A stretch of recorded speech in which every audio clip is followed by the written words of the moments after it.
Hi guys, it's Dana with Engadget. I'm here with the HTC Status. This is AT&T's first gingerbread phone, and if you'll recall, this is actually a rebranded version of the HTC Cha-Cha, which we saw many months ago, and it's gone through some different naming schemes in other countries. But here it is, the HTC Status, and as you'll see, has this funky shape here.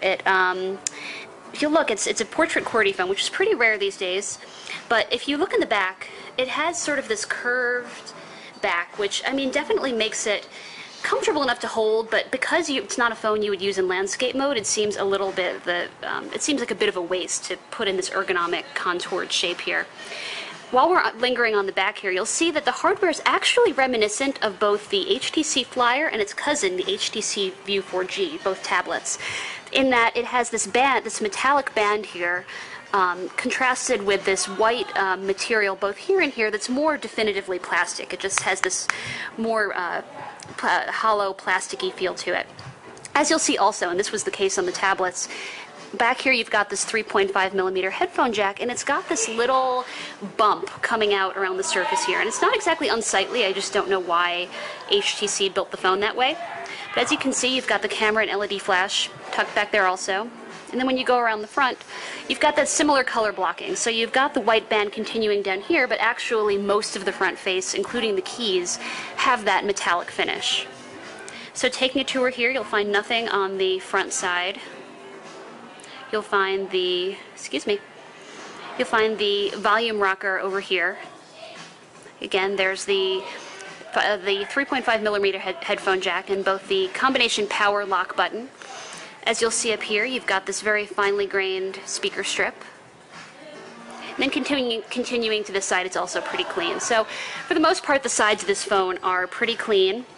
And moving to the front, you'll see you've got, again, this star of the show almost, this QWERTY keyboard, and it's very comfortable to type on. So I'm going to just jump right in here. You'll see we've got Gingerbread 2.3, but also we've got HTC Sense on top of it. So I just swipe through like you do in HTC Sense 3.0, and I'm going to go straight to the internet here.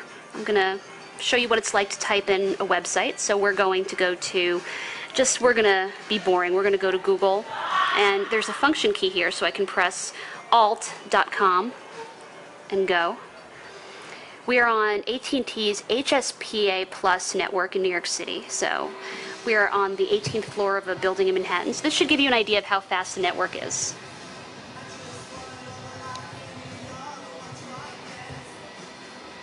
Okay.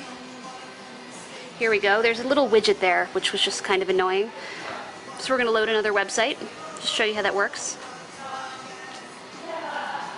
And one more. I'm going to show you a picture-heavy one. I'm going to show you our site just because there's more pictures to load.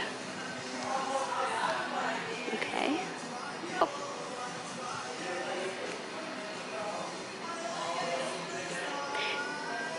So see, it loads briskly. It's not the fastest phone you've ever seen. Really, though, it's because it's such a small screen, and you're going to have to do a lot of scrolling to see what you want. And even when you do look at things, you'll see it's kind of fuzzy. So there's a photo on our own website, and it doesn't look particularly sharp there. Viewing angles are, it's a pretty reflective screen, actually, so the viewing angles aren't great. But that's my biggest problem, is the resolution is just not great. So the haptic buttons here will take you back, as they normally would. So lingering a little bit on the software, it is very strange to use HTC Sense on a screen this small. Just because even normally the widgets take up a lot of space, but they take up all the space on a screen this size. So I'm going to lock the phone again just to walk you through that process. So here I am, I'm swiping. When I swipe, my finger pretty much flies off the phone. And then you've got these widgets taking up so much of the space that I've got this big widget here. I have to sort of hunt around and peck at things like messages or Facebook. And I really would have preferred this phone to not have any skin over Gingerbread. I think Gingerbread's great, and I think we really could have used the space here. So we've gone over the design, we've gone over the keyboard and just the general speed. Battery's low, but I put it in with a pretty low battery because I just took it out of the box. So I think that pretty much covers everything, but we're taking a review unit home, so you should see our full review pretty soon.